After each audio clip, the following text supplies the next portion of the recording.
Hello, I'm Milo for About.com, and today we're talking about Adolf Hitler. Adolf Hitler was born in the Austrian town of Braunau am Inn on the 20th of April, 1889. As a child, he had a close bond with his mother, which contrasted sharply with a tense relationship with his much stricter father, and although his father died when Hitler was just 13 years old, it was the death of his mother 4 years later that hit him hardest. Hitler's education was limited, and at age 16 he moved to Vienna and lived in poverty amid dreams of becoming an artist. It was at this time that he was exposed to anti-Jewish sentiment and the belief in the purity of the German people that would shape his later life.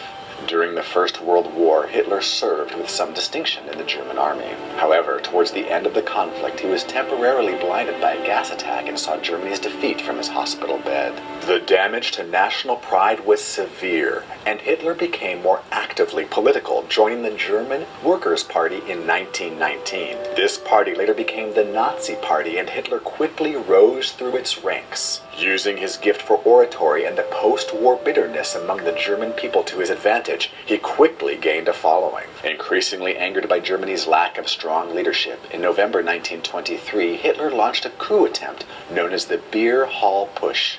The attempt failed and Hitler was imprisoned, from where he formulated a book titled Mein Kampf, which further outlined his ideology. Once released, Hitler continued a rapid rise, culminating in his appointment as Chancellor under German President Hindenburg. Upon Hindenburg's death shortly thereafter, Hitler ascended to the presidency and combined both roles into that of Führer, from where he consolidated his grip on power, putting into place ever stricter controls against Jews and turning Germany into a mighty war machine. Hitler's Nazi Germany began the Second World War in September 1939, and despite many gains, the German advantage was gradually overcome until it formally surrendered in May 1945. Faced with certain capture on the 30th of April alongside his wife, Eva Braun, who he had recently married, Hitler committed suicide in his bunker, leaving behind a grim legacy of systematic mass murder and inhumanity on a scale the world would find difficult to comprehend. For more interesting, insightful, and excellent information on the 20th century, check us out at About.com. My name is Kurt Troutman. On behalf of myself and George Maniatis, we do welcome everybody here. This is a partnership, a grand partnership. 365 days in the making, the Silversides Museum with the LST Veterans Museum and Muskegon Community College. We've got dozens of people, literally dozens of people involved in this project. So welcome aboard. Thanks for joining us, and let's have a great semester. Tonight's sponsor, we really give a sincere thanks to Eagle Alloy. Thank you for helping make this possible. And today is a wonderful day to recognize Dr. Martin Luther King Day, a day on, not a day off, which is exactly why we held class today. I applaud all of you for coming out and celebrating really one of Dr. King's legacy projects, and that's education in all forms. Tonight, German Blitzkrieg. Let's talk about how this German war machine was put together, what were its goals, what were its accomplishments, and a bit later we're going to learn about the head of the snake, so to speak. Understand that in the 1930s, the entire globe was under a capitalist depression.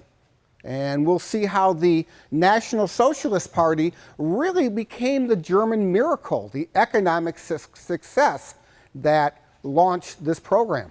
But any discussion of World War II always has to go back to World War I, the Treaty of Versailles.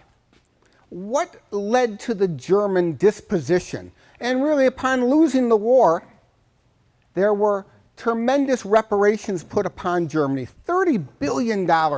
That's an incredible figure in 2014. It's a staggering sum as it was levied in 1919 upon the German country. Poland. Poland's been on the map and off the map, and depending upon your perspective, Poland was put back on the map in what could be rightfully known as German soil. Limiting the German military to 100,000 troops. This was a limit placed upon Germany after the war by the war victors. And clearly the shame and blame of World War I was placed almost exclusively on Germany. So this is really the foundation of the German war machine and the National Socialist Party. They were democratically elected. We forget that, democratically elected. They ran on a wonderful program that created somewhat of an economic miracle. Mandatory conscription, forced service in the military, which during the 1930s, the economic depression resulted in very low unemployment. A massive investment in military. This is not a new strategy for building economies, one that's been tried and successfully done by our country over and over. And thus, investing in their military, investing in their technology, helped their economy. Because the key to the rise of the National Socialist Party was a change, a successful turnaround in the economy. Public works programs, building the highways, the autobahns, and deficit spending. So all of these capitalist recovery programs were enacted by the National Socialist Party, which resulted in somewhat of a German miracle, an economic success. And keep in mind, during the mid, even late 30s, the world was far from recovered from the Great Depression. What were the goals of Germany? What was their motivation? What really drove this country to achieving what type of goals? Well, it had to do with unification. What they viewed was a greater Germany, pan-Germany. And these were areas that were lost, fairly or unfairly, depending upon your perspective, with the Treaty of Versailles. So this was really the 1930s goal. And you can find this, students, in the John Keegan book. There's some wonderful maps. And for those of you who are interested, this is the book that we're using throughout the class. There are many, many World War II books. And in some respect, we've found that this is a very, very good book for our purposes. So students, your assignment for tonight was chapters 1 and 2. And that's where you'll find a lot of this information that we're talking about today. What did the world do when Germany embarked upon their Greater Germany strategy? Well, in many respects, not much at all. Russia merely acquiesced. They were very culpable in the Poland campaign, taking half of Poland. France really could not stop Germany at all, and Britain would not stop them. The United States, we like to talk about our isolationism, and I don't know, that's sort of an extremist word, but in so many respects, our oceans served as our biggest security blankets at the time. So we did not do much to really stop the German war machine from taking over much of Europe. The League of Nations would effectively dissolve during this period. What is Blitzkrieg? Well, Blitzkrieg is a word for lightning war. Traditional warfare at this time sent in air cover to soften up your enemy, tanks to move your front forward, and infantry to come up and reinforce the tanks. But what the German Blitzkrieg strategy really was minimizing the air cover to really a secondary, a mere support role, blazing the Panzer tanks in as fast as possible. Often, very often, outrunning the infantry support as well as potential support lines. So the idea of Blitzkrieg is moving that front 30, 35, 40 miles per day. Not a new technique, as we'll see a little bit later on today, but this was, in many respects, re-pioneered in the middle of the 1930s very, very successfully.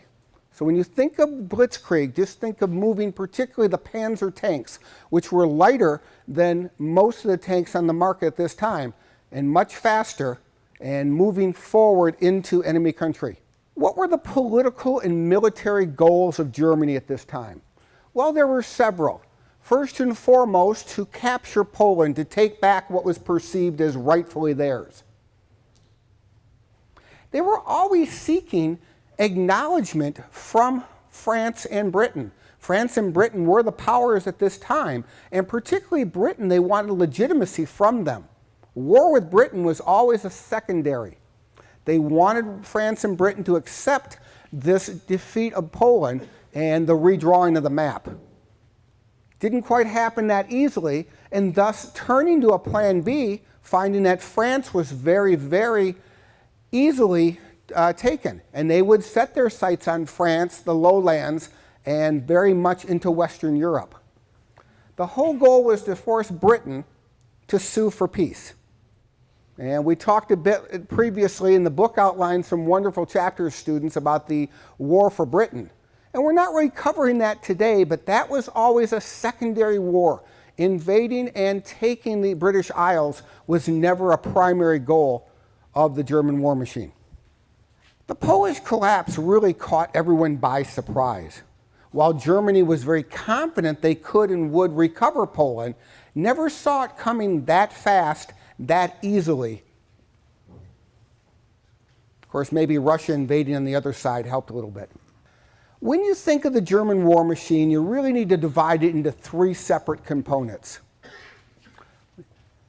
Again, the purpose of the air was not as a primary means of attack. It was really always as supportive. Germany was pretty much always committed to a land war featuring their best product, the Panzers, their tanks. So their tanks had good speed, excellent fuel mileage, relatively about 2.5 to 3 miles per gallon of diesel fuel, under armor, and they could go pretty much anywhere within reason. They were not limited to just the roads. Remember, their personnel were professional. These were paid soldiers, and they were professional. They were very skilled, particularly early in the war. When we look at why Germany was so successful, 1936 through about 1941, it's because their troops were better trained than anyone. And their air was always as a passive support. So after the successful launch eastward through Poland, the movement west to take the lowland countries, to take over France, really to expand to the fullest extent of this new German empire, or perhaps reacquiring what was always perceived as a rightful German empire. We certainly have some European tensions, and we know this. Much of this is illuminated with the infamous 1938 appeasement treaties. But we've got tensions on the continent, and President Roosevelt is very much engaged, even at this time, in a process of kind of one step forward, 2 steps back. Roosevelt's inching toward war strategy. But clearly by the 1938, was not inevitable that the United States would become part of this conflict. And students, that's a challenge I give to you guys. Remember, this conflict is starting in the late 1930s, but the United States does not enter until December of 1941. So be patient with the book. It's going to take several chapters. And here in this class, while we do not follow everything chronologically perfect, we will not get until Pearl Harbor until the 17th of February. So be patient with that, students. France would be occupied throughout much of the war. Not until 1944, after the infamous D-Day invasion, would a movement come to liberate Paris. And you can see that France is cut in half, occupied, and then a very pro-German Vichy government is installed in the south. So for the most part, France is a German colony pretty much through July of 1944. So what is Germany's European plan? This is the plan. We look at Adolf Hitler and what was going through his mind. Well, him and the Nazi regime had a very distinct plan. Gaining back the lost territories, what was perceived as rightfully theirs. Creating a series of buffer states, understanding that, particularly with total war at this time, it's very physically devastating. And thus having buffer states so you can fight on someone else's soil other than yours. Uniting Germany's, East Prussia, uniting all German speakers, and creating this long-sought German empire. So in many respects, you could say that in 1938, mission has been accomplished. Adolf Hitler is a brilliant move, and by no means does one person receive credit for anything. But it's been accomplished, and Time magazine would designate him as Time's Man of the Year. So this sort of sets a stage as to our next two speakers, as we learn very quickly what's happened with German success. And maybe the better question as opposed to how they got there is, Who led them there, and what was the thinking behind that? So tonight we're going to hear from Bill Jacobks. Bill Jacobs is going to talk to us a bit about inside the mind of Adolf Hitler, telling us exactly what happened here. How did this young man, and really remember, like everyone, whatever we think of him today, what was he like when he was 1 year old, 2 years old, 3 years old? Probably as normal as any other young person. And we'll see the metamorphosis of him, and Bill will help enlighten us a little bit. Bill Jacobs is a former Muskegon Community College history instructor. He taught there for the better part of 20 years. He's taught pretty much every history and philosophy course that we have, and just we're really glad to welcome Bill Jacobs here. Bill, welcome up here.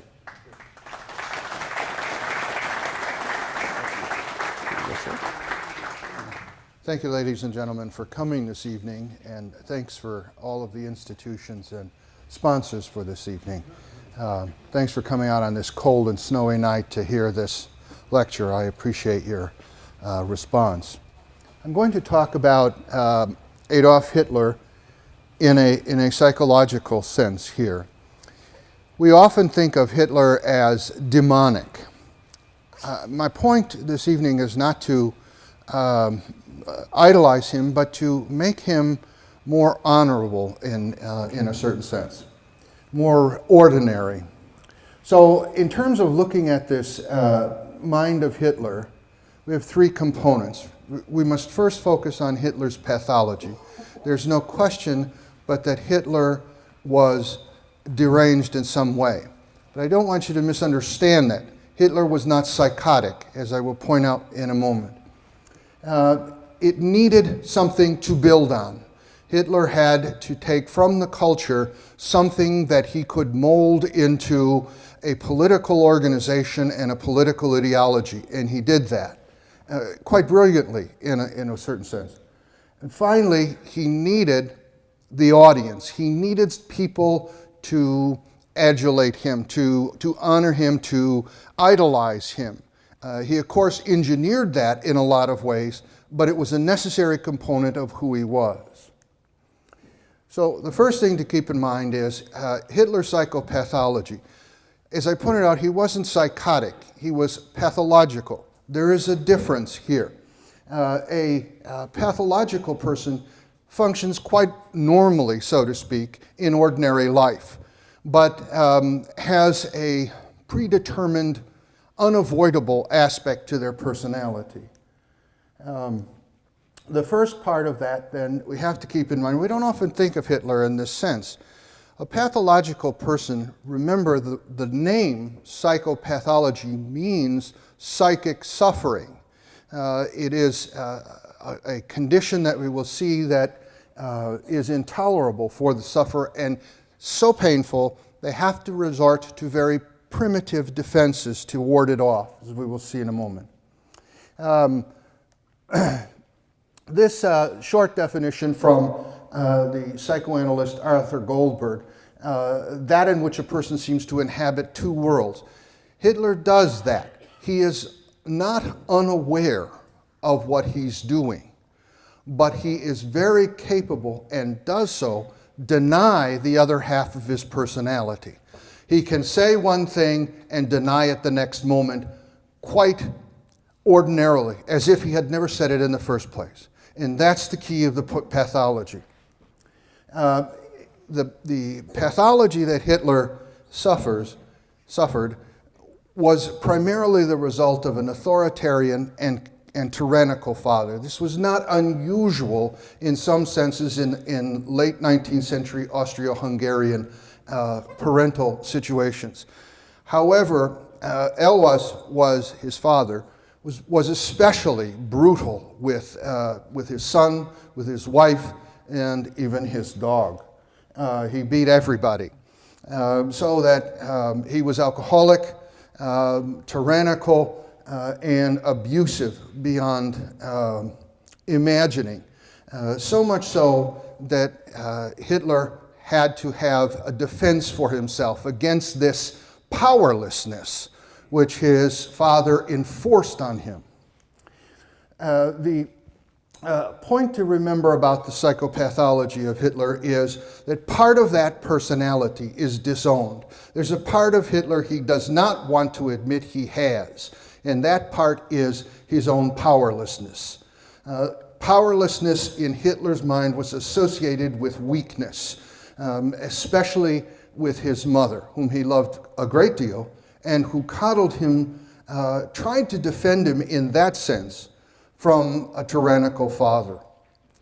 Hitler absorbs both of those parents. There is a nurturing side to Hitler which he cannot accept, and there is a tyrannical part which he lives. This is just a long quote which basically says the same thing, except a couple of things to keep in mind. First of all, one of the ways in which Hitler defends himself is by grandiose sense of himself, his belief that he is capable of anything. Indeed, by 1938, Hitler will be convinced that he is divinely ordained to lead his country into a glorious future. The definition of this is bipolar disorder, which simply means a split in the personality, a vertical split, not a horizontal split. A horizontal split suggests unconscious motivations. Hitler was aware of the switches that were going on. He could not avoid them, however. The other part of his disorder was an antisocial disorder. It's a new term with the psychological manual, DSM-4, and has certain characteristics.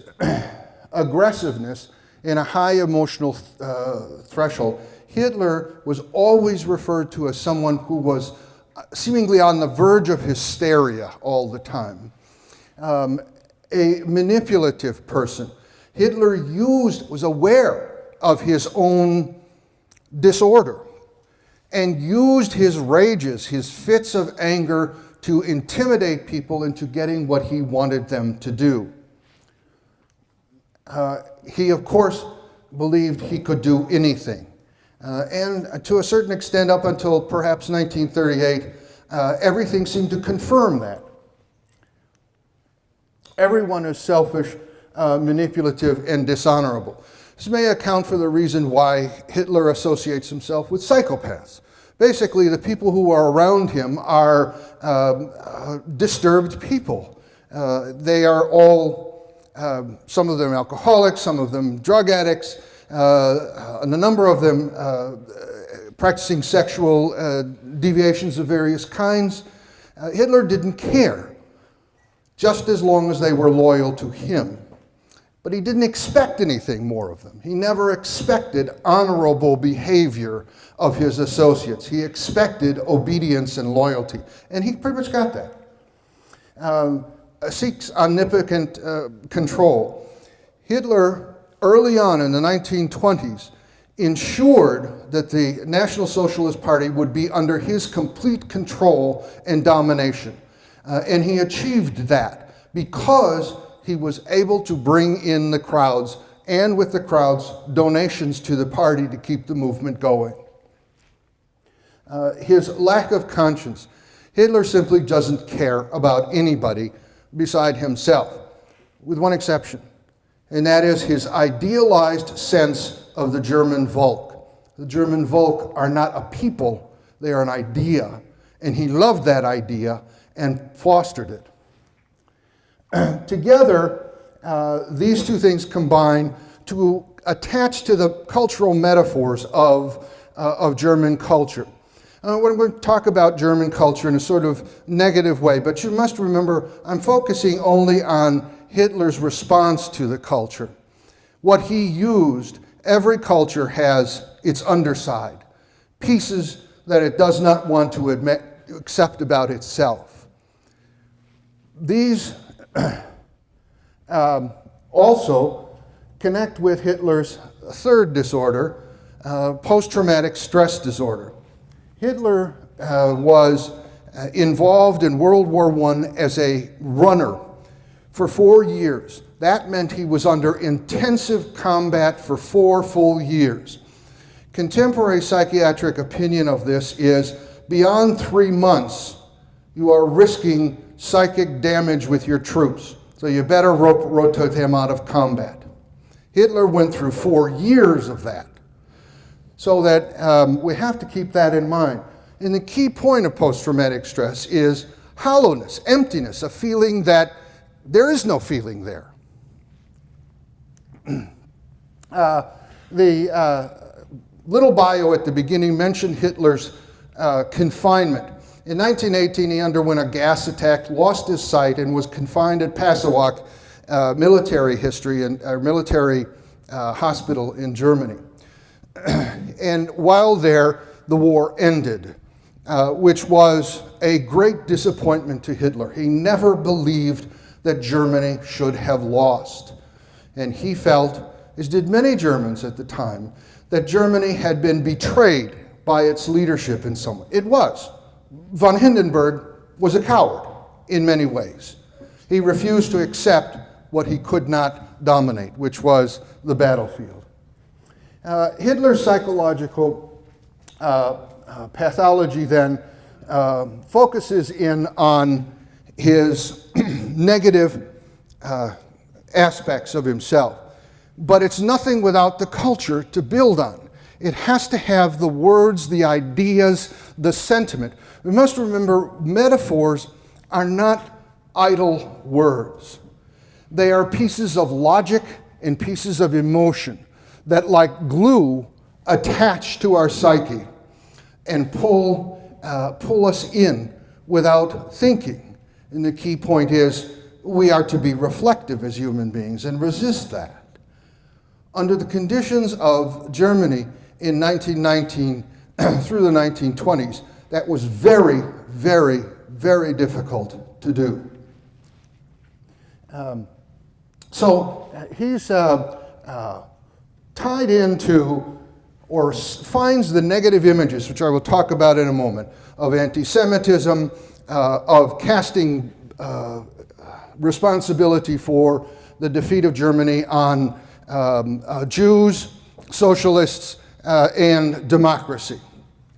So that that wasn't Hitler's invention. That floated around in the culture. And all he did, unaware perhaps, but he did, pull it into himself and broadcast it back to the rest of the German state in a way that they found palatable. So Hitler then internalizes 2 parts of himself. One is his nurturant mother, and the other part is a tyrannical father. The nurturant mother part must be suppressed because from his point of view, it was weakness. It was something that was to be ashamed of. It was powerlessness in his mind.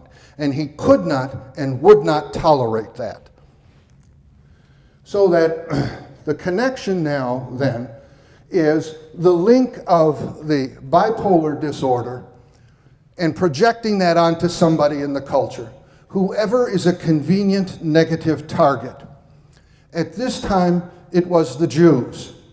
They become the shadow people for Hitler, the people who will take all of the burden of Hitler's view of the failure of Germany. Most normal people can accept the idea that they have an underside they don't like, but are willing to live with. We all have that. Hitler could not do that. He was incapable of doing that because of his disorder. The metaphorical language then of culture attaches to his negative sense of himself, and as Freud once said, I once read it was a very scary comment when I read it a long time ago. Freud said, somehow we connect most intensely and most deeply with psychotic people, with people who have dropped into the unconscious and come back up to show us. I believe that's what Hitler did. I believe that's what made him so attractive. I once used to tell my students when I was talking about this period, in 1936, if I were 16 years old in Berlin, I don't know that I couldn't be a Nazi. In 1936, if I were 16 in Washington, I would be a Roosevelt Democrat, without question. It would be the two most magnetic personalities of the 20th century.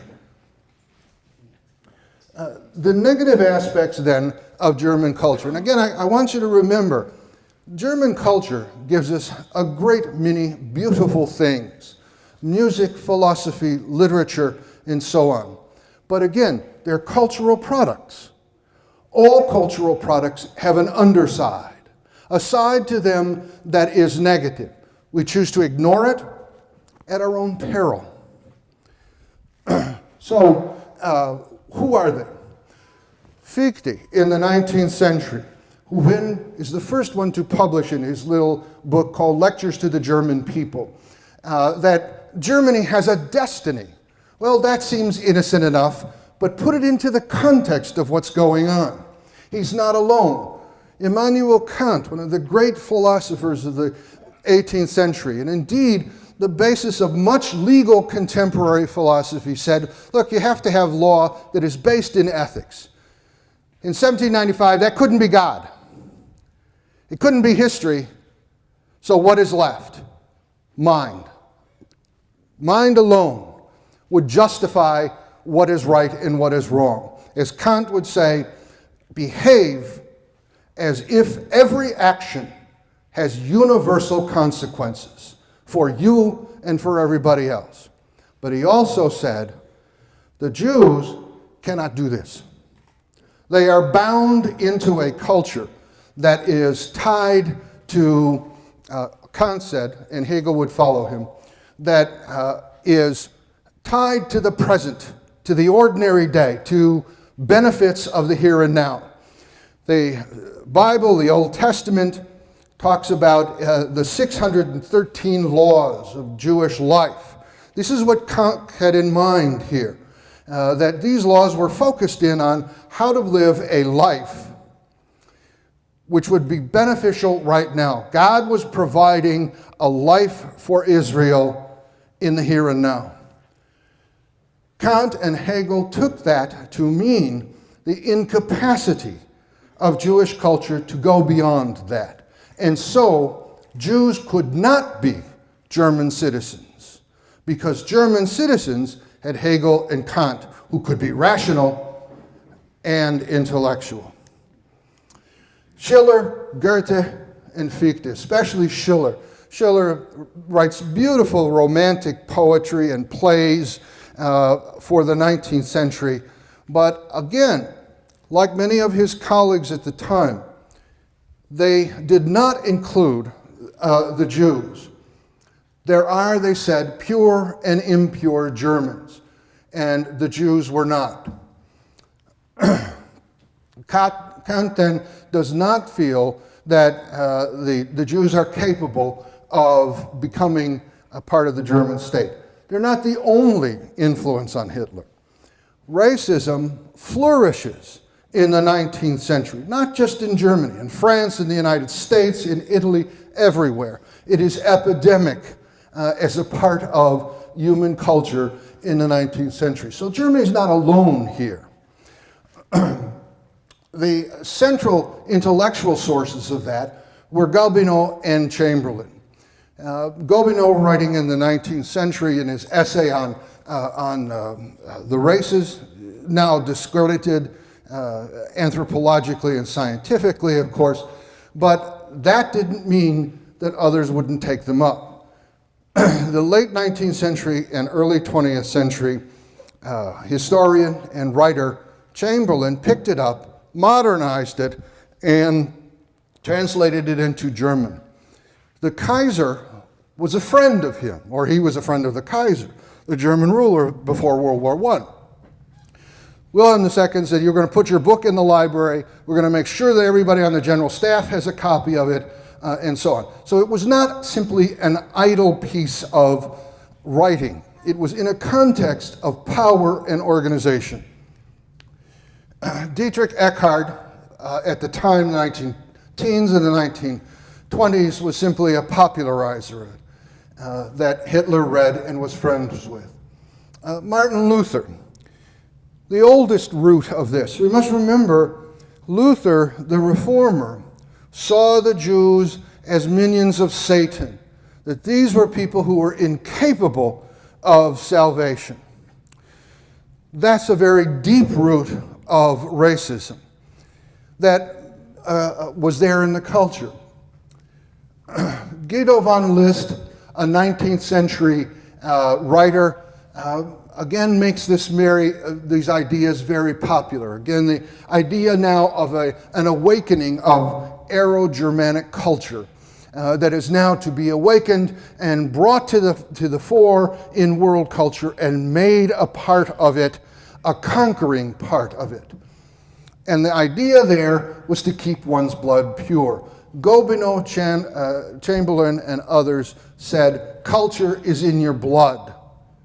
A ridiculous idea when thought of objectively, but one that many people bought into around the world at the time.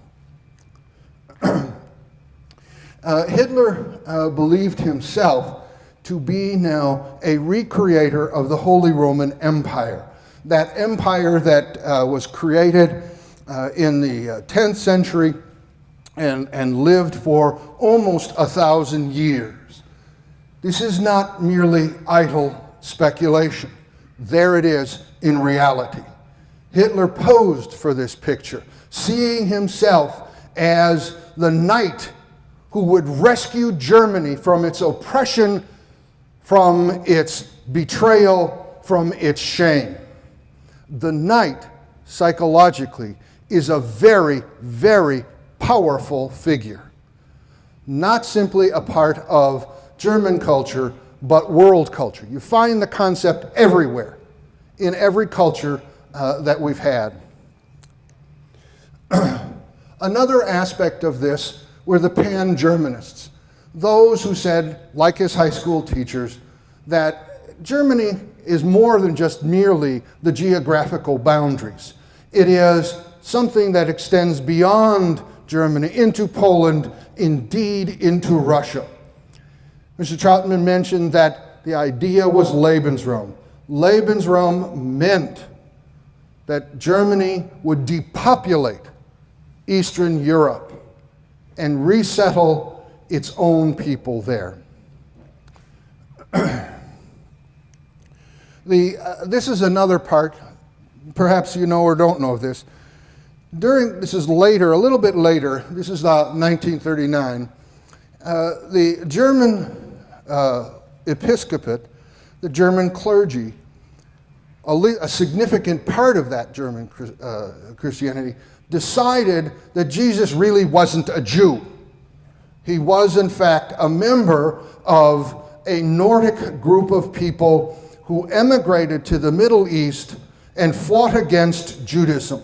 That from this perspective, Jesus' mission wasn't salvation in the normal sense, but the rescuing of world from Jewish culture. This is quite real. 600,000 pastors involved in this, as well as one study that focused on just Berlin, so that in 1939, half of the German congregations bought into this. Another part of Hitler's view of his mission is to create one Reich, one will, ein Volk. Okay. There's a humorous part to this in 1989, a sort of odd thing that called up. In 1989, 1991, you recall Germany was being reunified. Reminiscent of this in some way, the East always came to the West and said, "Wir ein Volk," and the West said, "Wir also." That is, we're separate. We really are one people, and you're another people. That's a little joke. Not very funny, but nice anyway. The point is that Hitler really did see an idealized sense of his own people. Now remember, these are not people in the sense of you and I, in the sense of individuals, but an idealized conception of a world that's to be populated by knights and their maidens. The next part of this is the feedback loop that Hitler demands with his audience, and he gets it. His speeches were marvelous in German. They didn't make much sense outside of Germany. Hitler once went to Spain to try and convince Franco to become an ally. And he used his typical methods of theatrics, and Franco laughed at him. So that it made sense within German culture, but it didn't make a lot of sense outside of it. Seduction through speeches, propaganda, just an enormous amount of this. But again, propaganda only succeeds if people want it to succeed, if they like it in some way. Movies and parades, the Nazi Party would sponsor both of those, especially parades. These are pictures that Hitler had taken of himself in 1925. He was practicing to be an orator. His photographer was ordered to destroy the pictures, but he never did. And they were kept secret until a few years ago when somebody died and they discovered them. The key point here is his gestures, and I'll show you what they mean in just a moment. They look kind of corny, but they worked. Especially this one. Here he's sort of a second-rate Shakespearean actor there, but again, it worked. Now, if you would key the little film. This is a little piece from, it's a very famous piece of film from a Nazi Party rally.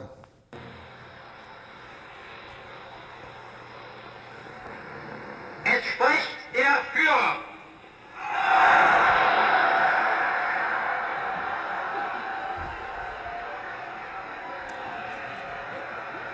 Look at him, okay? He's regal, he's imperial, he's commanding.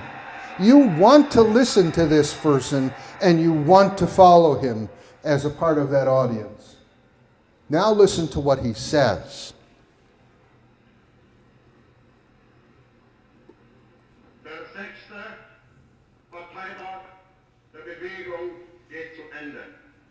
Was für Millionen Deutsche, die außerhalb unserer Reihen stehen, Look at that. vielleicht nur als The hundreds of thousands of people there. Machtentfaltung gewertet wird, war für die Hunderttausende der Kämpfer unendlich mehr. Das große persönliche und geistige Notice the words, ultimate, spiritual, und Kampfgenossen. fighters. Three things identified. Manche unter ihnen, trotz der zwingenden Großartigkeit dieser Herrscher unserer Partei, sich wehmütigen Herzens zurückbesonnen. In jene Tage, da es nur schwer war.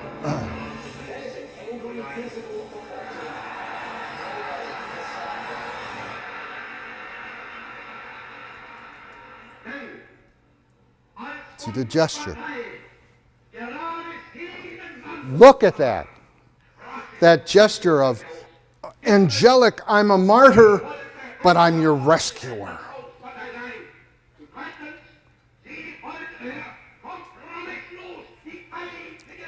The angry but virtuous knight calling out to you.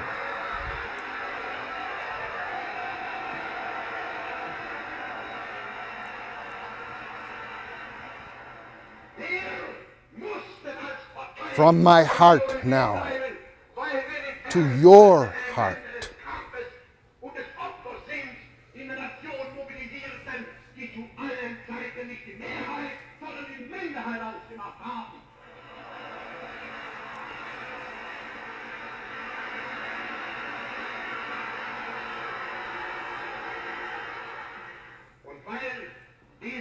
beste Rassenwert der deutschen Nation. In einer stolzen Selbsteinschätzung. All of this now comes into the racial message. Des Reiches und Volkes fordere, hat das Volk sich in immer größerer Zahl dieser Führung angeschlossen und unterstellt. Obedience, subordination, is what Hitler demands of the Volk, of his party. Das deutsche Volk ist glücklich in dem Bewusstsein, dass die ewige Flucht der Erscheinungen nunmehr endgültig abgelöst wurde von einem ruhenden Tod. Sort of a phallic message there.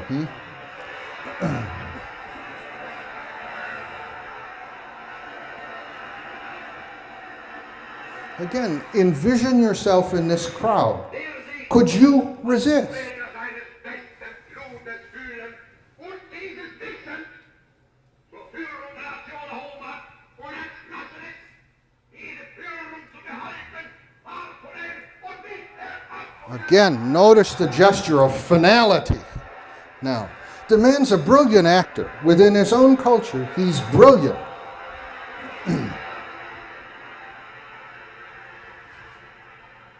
Es wird stets nur ein Teil eines Volkes aus wirklich aktiven Kämpfern bestehen. Und ihnen wird mehr gefordert als von den Millionen der übrigen Volksgenossen. Für sie genügt nicht die bloße Ablegung des Bekenntnisses, ich glaube. Notice that gesture. That's a gesture of prayer.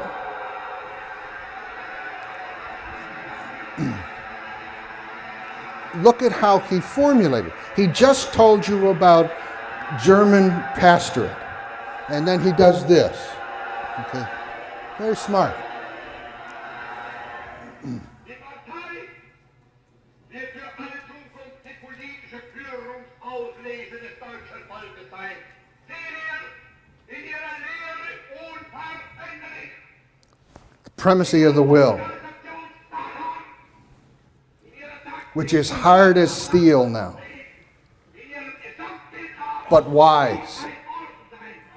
The holy order of knights, remember.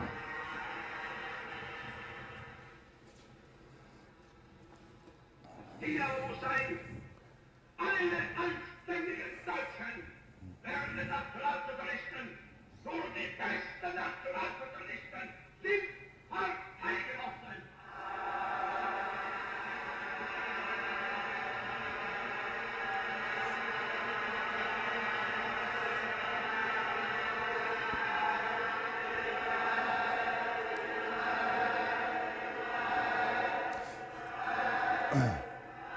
Now, of course, there are people in the crowds who are prompting this salute. Haben unsere Gegner dafür gesorgt, dass zu Verbot und Verfolgungswillen von Zeit zu Zeit die Bewegung The precision of a diplomat. von dem gleichen Zeug, das sie einzufinden begann. Heute müssen wir Selbstmusterung halten und abstoßen, was sich als schlecht erwiesen hat. A theme that he harped on over and over again. The defeat, the shame, the betrayal is not from without, but from within. And what's the conclusion? To eliminate them, of course. Es ist unser Wunsch und Wille, dass dieser Staat und dieses Reich bestehen sollen in den kommenden Jahrtausenden. Wir können glücklich sein zu wissen, dass diese Zukunft restlos uns gehört.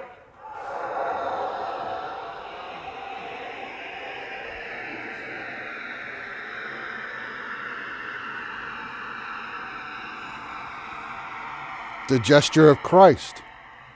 Wenn die älteren Jahre gehen, Hitler envisioned himself by 1940 as a new Christ.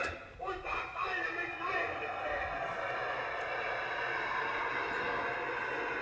Leib Okay, I want to go on. There's more to this film, but I want to go on to the rest of the presentation and emphasize to you then that Hitler needed those masses. He needed those rallies. Admittedly, much of it was staged, but willingly so. And that's the important point. The Nazi Party also enforces terror. We cannot overlook this idea in Nazi Germany. It wasn't all just surrender.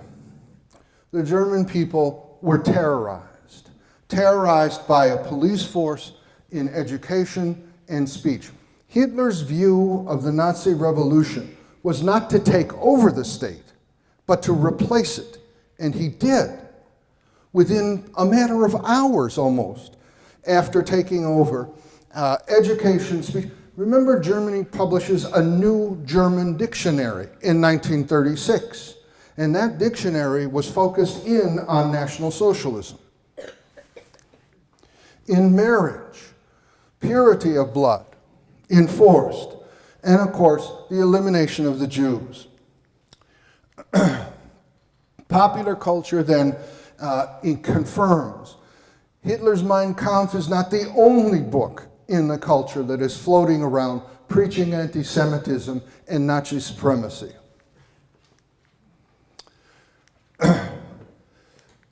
As Mr. Troutman mentioned in his introduction, Germany, after the end of World War II, simply could not believe it had lost the war because they had been told over and over again under the Kaiser's regime that they were indomitable. They could not be defeated. Well, if that's what you believe, what's the only possible conclusion? Betrayal. So that history then, with its, I use a term from a modern cultural theorist, memes, which simply means replicating ideas, similar to the concept that I've introduced of metaphors, and religion, the Aryan Jesus. Individuals then believe and accept Hitler if there are jobs, and there were, if there is victory, and there was, and also if there's terror, and there was. Hitler's beliefs then are predictable. Blood and soil, the Aryans created world culture. And it is in danger now, he said, of being destroyed, being undermined by these evil influences, the Jews and the communists. The Weimar Republic, which preceded Adolf Hitler and his Nazi Party. Let me just make a small side note here.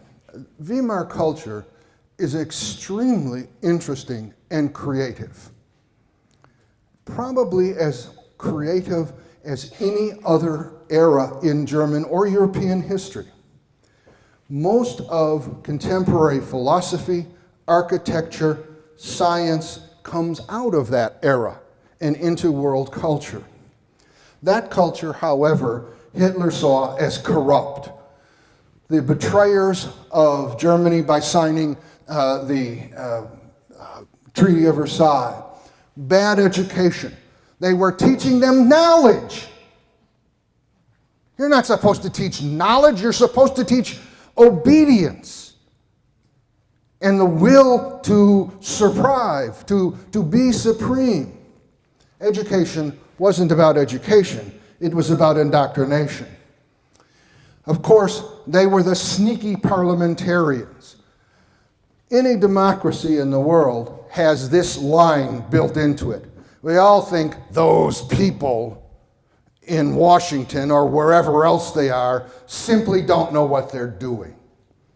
It is a common thought in democratic culture, and it certainly floated around in Weimar Germany. The Jewish newspapers, only about 2 of them, and they were the best at the time, were actually owned and edited by Jews.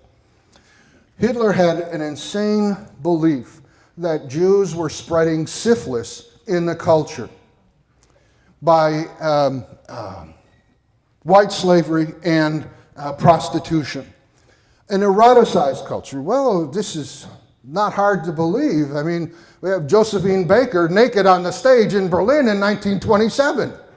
Well, you know, again, what Hitler's pointing out is just on the edge of truth.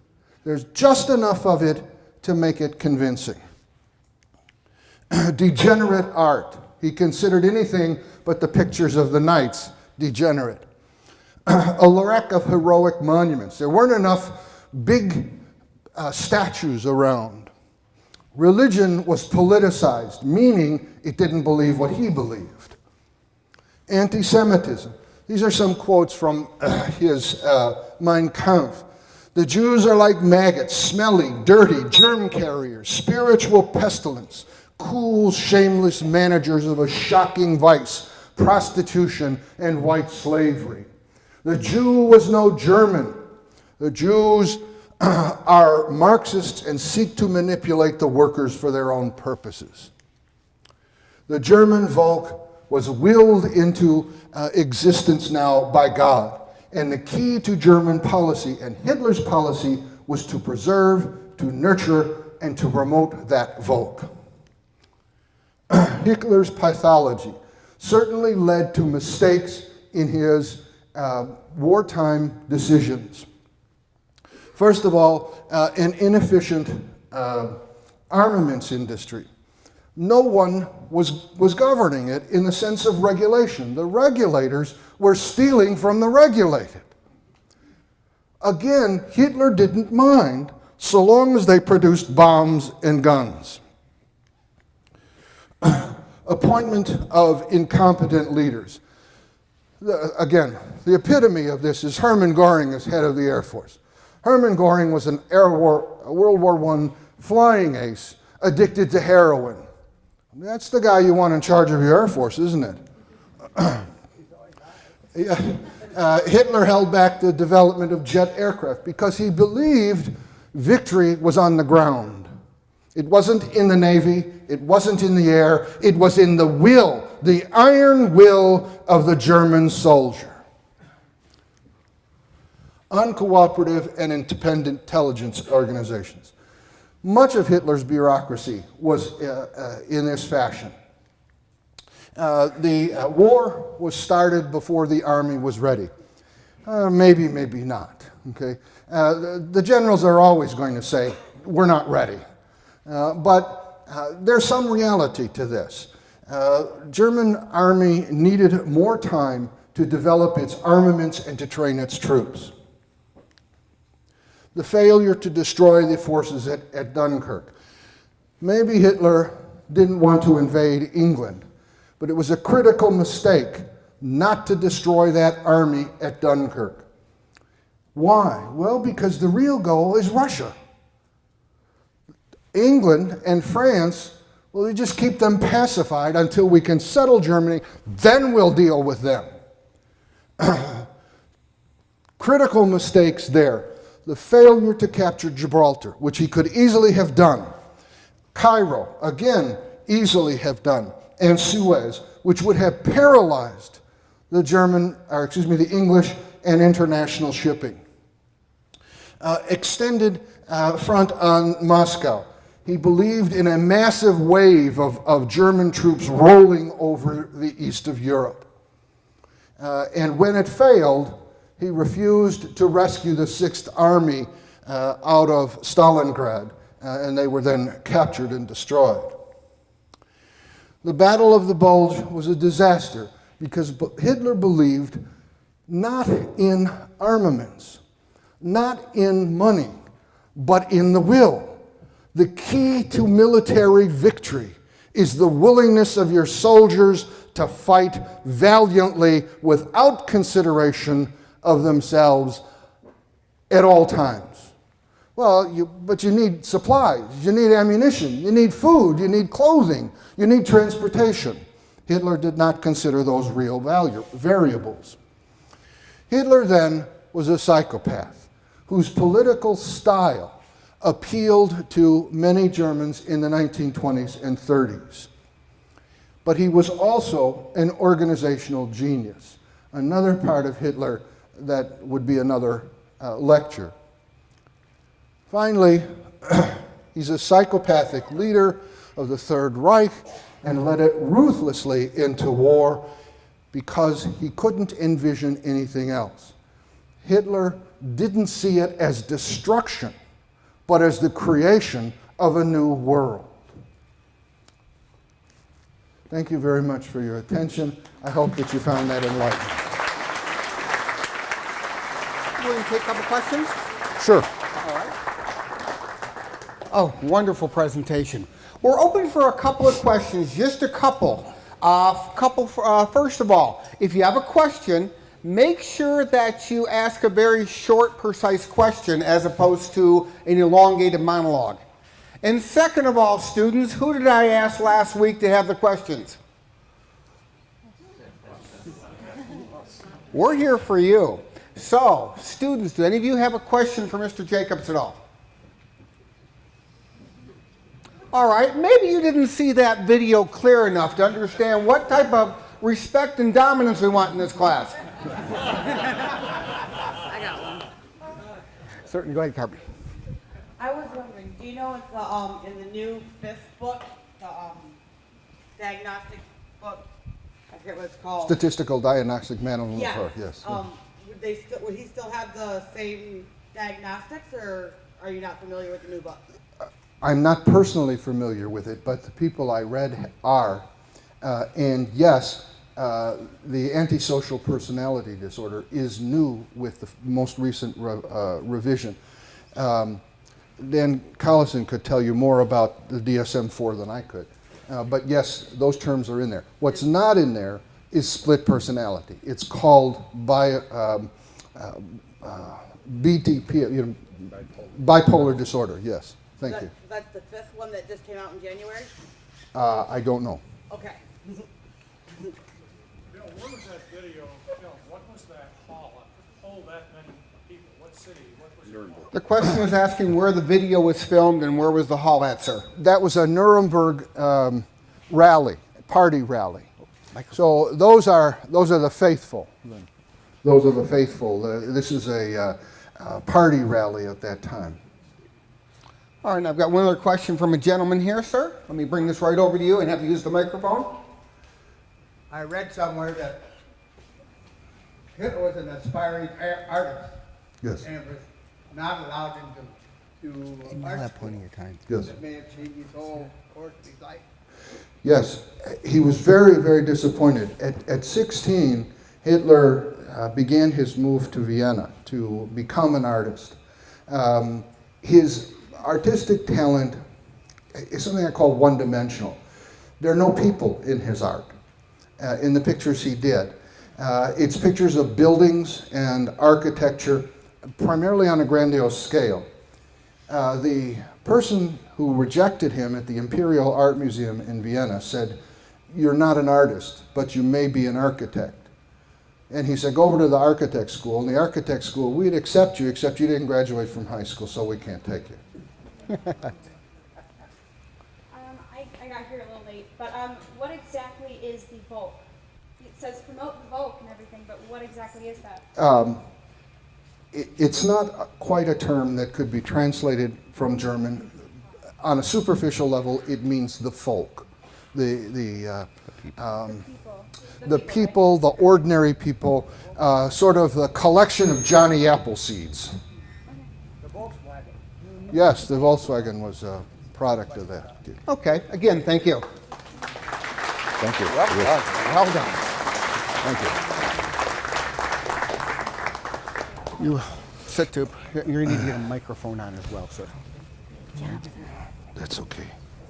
Hi, how are you? Sorry. Take anything you want out of the way.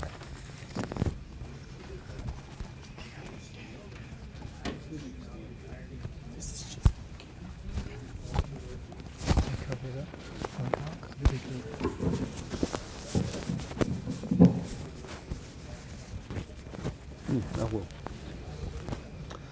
Just a quick announcement. We've got, of course, many students here enrolled, 33 students enrolled in the Muskegon Community College. We also have many people here participating as area teachers who are involved in obtaining higher education credits and continuing education credits. And if you're any one of them, please make sure you check in with Mary here in the front each and every day. And we also have individuals here who are taking this for graduate credit through Adams State University out of Colorado. So we've got really a host of different students here. And I guess looking around, I see another 100 community students. And it's good to know that we're all students at all ages. Our next speaker is Dr. Dan Collison.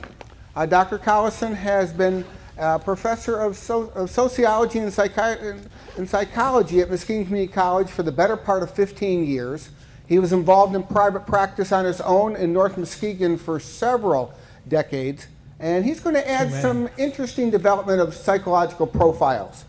Dr. Collison, thank you for joining us.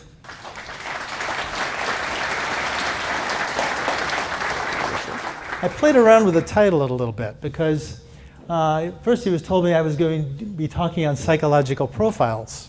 And I'm a psychologist. I don't know what a psychological profile is. I don't know what a psychological report is. I can do a psychological diagnosis. I can do a psychological treatment plan. But I don't know what a psychological profile is. I'm in big trouble. So I decided to look up what a psychological profile is. Well, you know it from crime scenes on TV. A psychological profile is really a branch of criminal science. And it's better known in practice than by its name. It provides a way of directing a criminal investigation. It examines behavior. It examines our motives, why we do things. It examines behavior patterns and attempts to locate a criminal. Well, guess what? We all know where he is and what he is, so we aren't going to be doing that tonight. Hitler's dead, so we're going to be doing something a little bit different. I would like us to turn around and look the other direction. I would like to turn the camera around and the lens around and look at us. I would like to change the focus of our attention. Those of you who have participated in World War II, those of you who are students here to learn. And who are all the students here? Can I see who the students are? Okay. I'm just curious, is anybody younger than 21? Oh, great. Now you're wondering why I said that, right? One of my psychologists said, young, fresh minds. So I would like you to ask the following questions as you go through this talk with me tonight. How could one man kill 6 million Jewish people? Look at them all there. How could the Holocaust happen? Is it because of Hitler? Or is it something about us? Could I have participated? Could you have done this? Would you have participated? Would I have participated? Those are the things that I would like you to keep in mind as we're looking at this presentation tonight. Well, my own psychology World War II education began in my parents' bedroom. So I was about the age of 2. No, really, I was about the age of 8. So aren't you wondering what kind of an education I got in my parents' bedroom? Aren't you really curious? I would be. I was. Well, the bottom of my dad's dresser drawer contains some war memorabilia. Quite a bit of it. So I would play with his flight cap, his scarf, his goggles, and I'd play with his model airplanes, that is. And I had a lot of fun up there.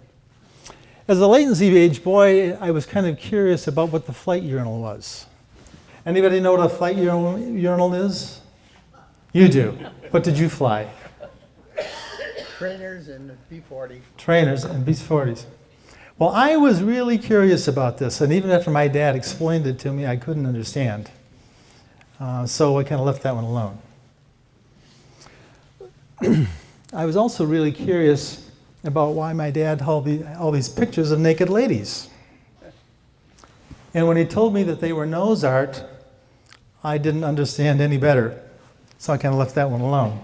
I did not dare to ask any further questions. And also, as a pilot, Bill was talking about post-traumatic stress disorder. My dad did not like to talk about his events in World War II. In fact, other than my experience as a child, I didn't hear him talk about it until he was late in life, probably past the age of 65 years when these wounds had time to heal. This is a picture of my dad. He was a Liberator pilot, and he had always wanted to fly, and he grew up in the days of barnstorming. So as a young kid, he saw all these pilots and their aircraft coming through his farmland in Minnesota, and he wanted to be a pilot. So he had the opportunity when World War II came along. He was so young, and that's how come I was asking about how old you are. So, how old are you? 18. 18, okay. My dad was 20. And at the age of 20, he wasn't old enough to enlist in the United States Army Air Force. So, he tried to enlist in Canada with a fellow relative. In the meantime, they changed the law, and he was able to enlist. So in 1 year's time,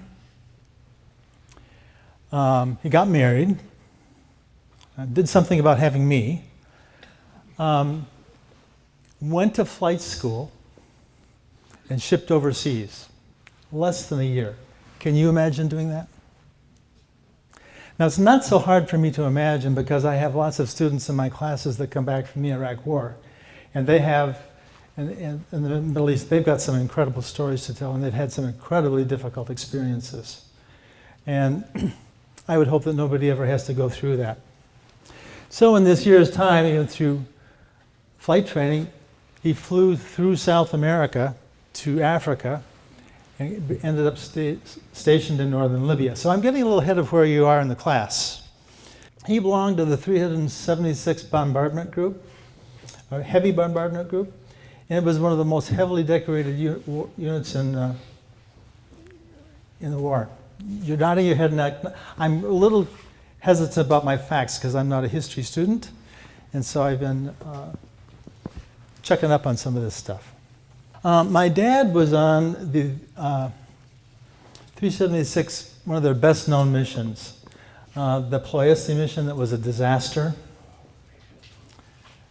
And on his way back, he was shot down for the first time. And he was interred in Turkey. Thought he would be going back home when he finally got back to friendly forces. It's kind of hard for me to imagine, but he said that he worked his way on foot back to Libya. The underground moved him along quite some time. Like I said, he thought he was going to be going home, but they had more aircraft than crew. When he got back to Libya, he was put back on the flight lines and got promoted because people were dying so quickly. He told me he had the worst job he'd ever had in his life, which was filling out the flight crews for the day, because it was like choosing who's going to die. And so he was picking his friends, saying, sorry, today's your day. So anyway, the Lady Be Good was one of the aircraft, and I believe coming back, well, he's coming back to North Africa from someplace in Europe, probably Ploiesti, although it didn't have to be, and got lost and flew south into the Sahara Desert and remained lost for 16 years. It's not impossible that some people in the audience may know this man. It's my father-in-law. It's Harold K. Salmson. And he and I spent many, many, many hours talking about Germany, World War II.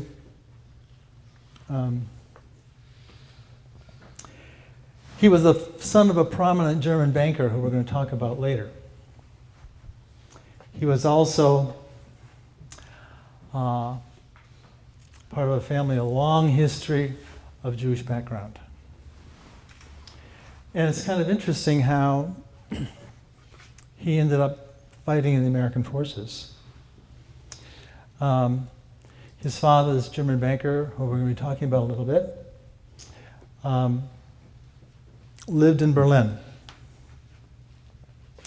And he went to school in Switzerland, in Schwitz, a very kind of fancy boarding school there.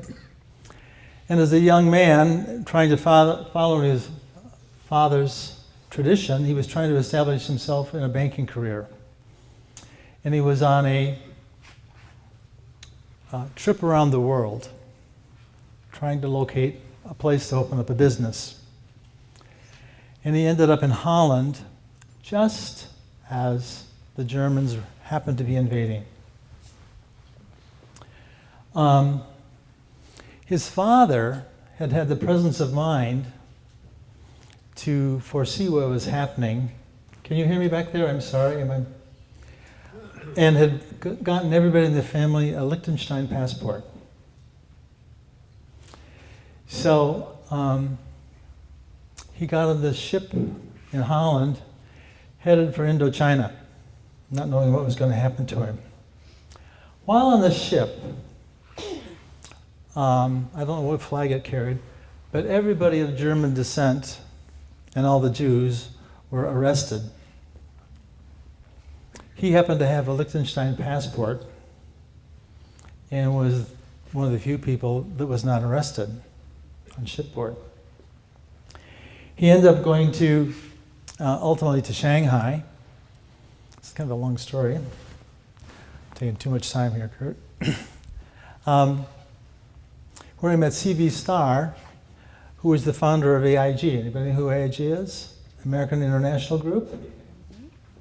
Later in life, he ended up running an offshore bank for AIG in Bermuda. From Shanghai, he came to this country on a Chinese quota. And since he spoke 5 languages, was assigned to the Ritchie boys, was assigned to England, where he translated documents relative to troop movements in Europe, and was instrumental in plans for D-Day. He met his bride there, got married, went back to Europe. What I'd really like to talk about is his father. Because, Bill, where are you? He spent a lot of time talking about the Jewish history. And I would love to work on my presentation with you now, because some of the letters I was reading for Georg Salmson use some of the same language that Hitler did, but totally different motivation. Same concerns about the German people, but very different way of approaching it, very different way of looking at it. So this is his father, Georg Salmson. And this kind of relates to the Jewish part of the story you're talking about. He wanted to change his name. He came from a family of rabbis, 17 generations of rabbis. And Georg was ultimately to become the head of the Deutsche Bank.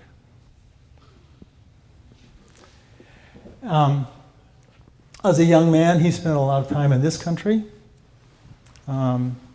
He was part of a commission that gave advice to ultimately gave advice to President Roosevelt. And while he was here, there was an incredible dialogue going on between he and his father about changing his name. He wanted to change it from Salmson to Salmson, because he thought it would be better for business. It's really interesting. I've done a tremendous amount of reading that's taken me far afield from what I was going to talk about tonight, but it's gotten me really involved. And this is what you guys ought to be listening to. It is so exciting to get captivated by an idea and have it grab you. And quite frankly, I didn't know I was sitting on a trove of important historical documents. Some of the things that he did trying to advance Germany was the Gotthard Railroad, the Gornergrat, the railroad goes up to Zermatt and the Matterhorn. He was actually asked to become the German finance minister, but he declined because he thought it would be too unpopular a position, because he'd have to do unpopular things, like he was an advocate of indirect taxes. As I was reading about him, I think he would have been a Republican if he were in this country, but he had a lot of democratic values too, so I don't want to hang that up. Because he was very conservative. He organized, much better word, the merger of the, I can never say it, the Diskonto-Gesellschaft, close enough, and the Deutsche Bank, which was very important in terms of getting Germany back on its economic feet. One of the things that he is noted for is that he was very outspoken against the Nazi Party. And I was going to ask you, when was that Nuremberg speech given? Nuremberg speech? That would be 1938. 1938, okay. This is a letter that he wrote on April 9th of 1933, and I frankly can't determine who he wrote it to, but it became a matter of public record. He said, "I fear that we are only at the beginning of a conscious and planned development, which is aimed at the indiscriminate economic and moral destruction of all members of the Jewish race living in Germany. The complete passivity of the classes who do not belong to the National Socialist Party, the lack of any feeling of solidarity on the part of those who have now worked in business shoulder to shoulder with Jewish colleagues, the ever more evident pressure to draw personal advantages from free positions created by the purges, the silence about the shame and humiliation imposed on those who, although innocent, see their honor and existence destroyed one day to the next. All this is evidence of a position so helpless that it would be wrong to confront the facts straightforwardly or to make them appear harmless. But I have the feeling that although I'm viewed as someone whose activity is thought of positively, and although I may be honored as a representative of a now 70-year-long tradition, I too will be abandoned once my inclusion in a cleansing action is deemed by an appropriate outside authority." Just in the year 2012, a biography has been written about him. It's the book in the center here. It's the Georg Salmson, ein deutscher Banker. Georg Salmson, a German banker, I'm sorry. And he also figures prominently in his book in 19, I don't have the year here, but it's older, and also a book about Schoenwerde. So he's a figure that figured prominently in German society. Interestingly enough, I have the contents of a lot of this home in my basement. Regrettably, I helped him shred what I now recognize are important historical documents. Fortunately, he translated them. He did not think that anybody would be interested in his German heritage. Wrong he was. I got far afield from really what I wanted. I wanted to talk about all this, I really did. But I wanted to ask again the 4 questions that I asked at the beginning of the presentation, which are, how could one man kill over 6 million Jewish people? How could the Holocaust happen? Could I have participated? Would I have participated? This book is by Daniel Goldhagen. In this book, he makes some assertions. He asks the questions, how could the Holocaust happen? Who were the killers? He asserts that they were not primarily SS men or Nazi Party men, or German, but they were German citizens from every walk of life. They were willing and zealous executioners. He denies they were merely following orders, a view supported by the Stanley Milgram studies. He asserts they were willing and zealous executioners not because of any tremendous social, psychological, or peer pressure, but because of widespread, profound, and virulent anti-Semitism. So here's where we start to move back into the psychology part where I feel a little bit more comfortable. So what is psychology? Psychology is the study of behavior. What we do, walking, talking, playing baseball, watching, and mental processes, our sensations, perceptions, dreams, thoughts, beliefs, and feelings. Now, if you think that's not important, each of those words is a whole area of psychology. And the definition of psychology has changed. So why are we concerned about that? In looking at behavior, psychologists make attributions. What's an attribution? An attribution is an explanation. We make attributions because we want to understand. It's fundamental to human beings. We want to understand how things happen. We want to know why. We want to make attributions because we want to understand our world. And we do it all the time. If you just listen when you get up and leave, I guarantee you that within 5 minutes you'll hear people making attributions. Something happened because of this. Something happened because of that. Just listen and you will hear it. When we make attributions about others' behavior, we do it in one of two ways. We make an attribution about the person, something we call a disposition, or we make a situational attribution, a disposition about their situation.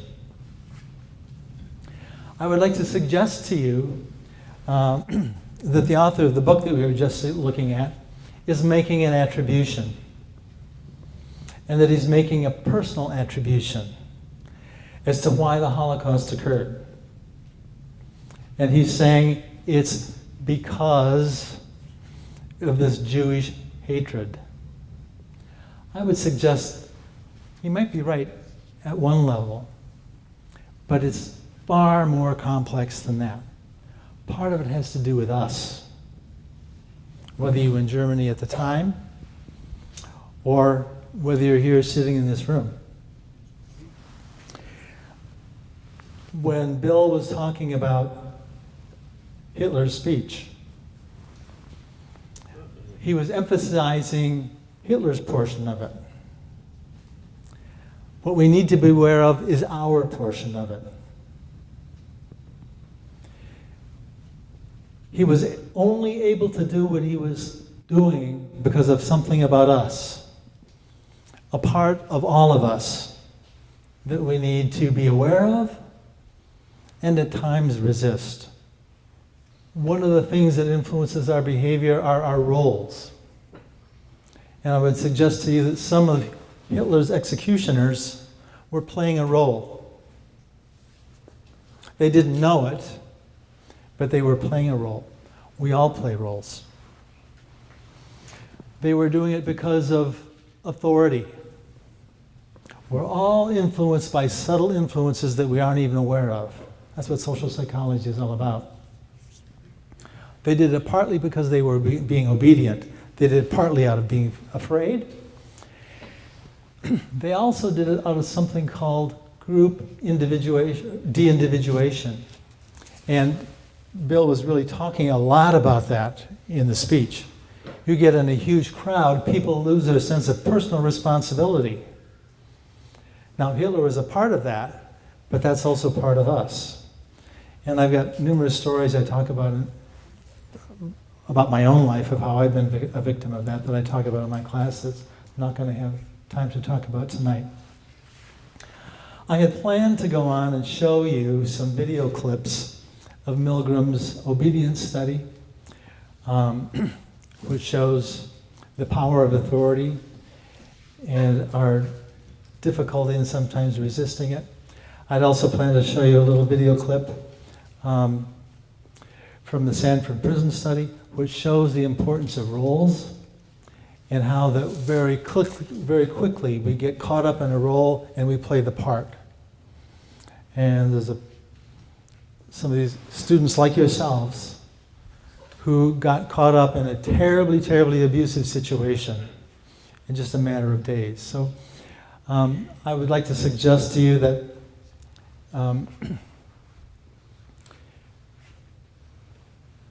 the Holocaust occurred not just because of Hitler, but because of things in all of us which we haven't had a chance to go to in enough detail that we need to fight and we need to resist. There was one other fact in preparing for this talk that I came across I haven't seen before. Maybe you're aware of it. I haven't verified this. Being somewhat of a scholar, I guess I should be with a PhD. I would like to verify this with another source. But in the previous century, 159 million people were killed in wars around the world. Have you ever heard that? That's astounded me. So 6 million is just a lot, but it's nothing compared to what the human mind is capable of. Thank you. Thank you so much. You're welcome. Really well done. Thank you. Oh, Dan, thank you so much. We just really appreciate that special insight. And also reminding us that there are heroes among us. There truly are. We learn of these heroes in our books. We read of them. We study them. But there are heroes among us. So I guess I'll take a quick moment and ask World War II veterans, if you are here, could you stand up or give us a wave? These are the heroes among us.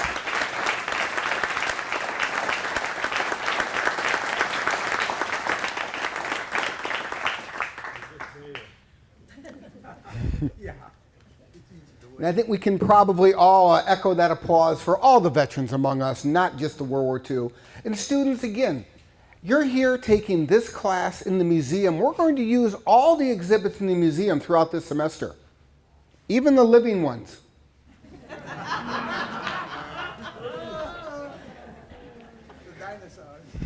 One of the many assignments the students will have will be to conduct interviews with veterans. And we did that last year very, very successfully. And that's one of the things that we'll be asking students to do a bit later in the semester. So as we're moving toward the close of our program, I want to do a couple of things. First of all, reminding us that this is a classroom full of students. So students, we are bidding you all goodbye. Please stand, follow Mr. Maniotis downstairs. We've got the rest of our class to continue with. Thank you all for coming. It's been a great presentation. I know that Bill Jacobs will be here, as well as Dan Collison, if you have any other questions. And right before we go, I've got one comment from Bill Jacobs. Peggy and I are trying to put together a display of nurses in World War II. And we've started working on this. We anticipate that this will be sometime in March or May. Here in the museum. So we're going to be doing that. A part of World War II that is not in the common purview of what World War II is about, but a very important one nevertheless. So if you know any nurses who are still alive from World War II and would be willing to talk to us, we'd love to hear from you. If you have relatives who are alive or deceased, and have pictures of them or any information from World War II as a nurse, we'd love to see that. Thanks again.